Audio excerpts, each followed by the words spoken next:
Nous allons voir un nouveau tutoriel sur jean-pierre-villade.com sur EBP Pay Pro 2020 sur la saisie des absences et des congés. Alors c'est un peu dans la même philosophie que la saisie des variables puisqu'on va faire appel à un tableau où on va choisir le motif d'absence et ensuite on aura un planning où on sélectionne le nombre de jours d'absence et automatiquement ensuite il va déclencher l'absence de paye dans le bulletin.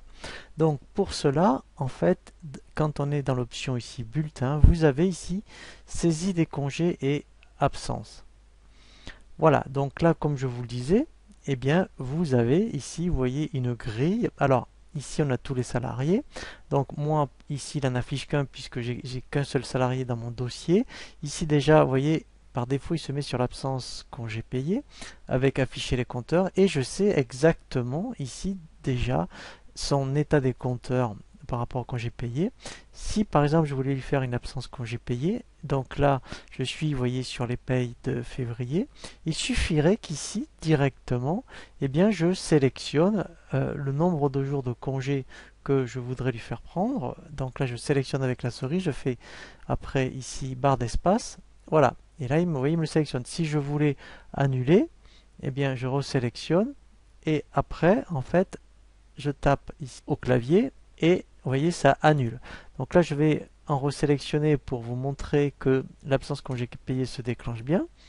Voilà, donc ici vous voyez, je vois bien ici les dates. Et après, donc ça c'est une absence congé payé, mais après effectivement ici je pourrais lui faire prendre une autre absence. Alors c'est vrai que tout ce qui est absence maladie et tout ça, il vaut mieux le faire avec l'option arrêt de travail.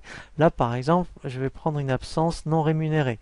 Voilà, donc vous voyez comme temps congé sans solde, donc ici par défaut dans EBP, vous avez ici, vous voyez, absence non rémunérée. Donc là, j'enregistre.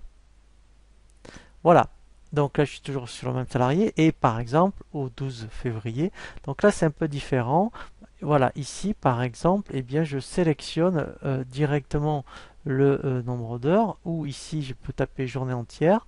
Voilà, et ici directement, vous voyez ici, j'ai exactement le nombre d'heures. J'aurais pu aussi saisir, vous voyez, le nombre d'heures. Voilà, je fais enregistrer et fermer. Maintenant, je vais vérifier directement sur le bulletin de paye que j'ai bien mon absence congé payé et bien mon absence, donc ici non rémunérée. Donc maintenant, je reviens dans son bulletin de paye. Je suis donc au mois de février. Voilà, donc dès que je relance le calcul, vous voyez, du bulletin de paye, ici, il me fait bien l'absence congé payé. Voilà, donc là, je la vois bien. Là, je vois bien que c'est sur N. Et là, vous voyez mon absence non rémunérée. Vous voyez ici, il me l'affiche bien. Et là, il m'affiche un nombre d'heures et il me dit que effectivement, ça équivaut à un jour. Alors après, pour que ce soit plus propre ici, je vais faire un aperçu avant impression. Voilà, et là, en fait, je vois bien, vous voyez, mon absence ici, congé payé.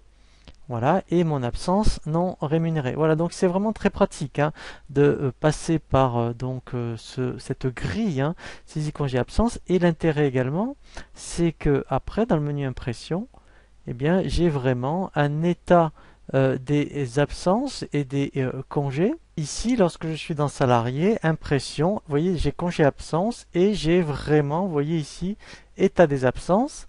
Voilà. Et là, après, donc, alors je vais garder celui qui est par défaut. Je fais, admettons, voilà, aperçu. Et vous saurez pour chaque salarié le type d'absence qu'il y a eu dans le mois, soit des congés payés, des absences non rémunérées. Voilà, vous voyez ici, directement pour le salarié Dupont, je sais exactement ce qu'il y a eu, vous voyez, pour le mois de février. Voilà, de telle date à telle date. Voilà, donc ça c'est vraiment très très bien.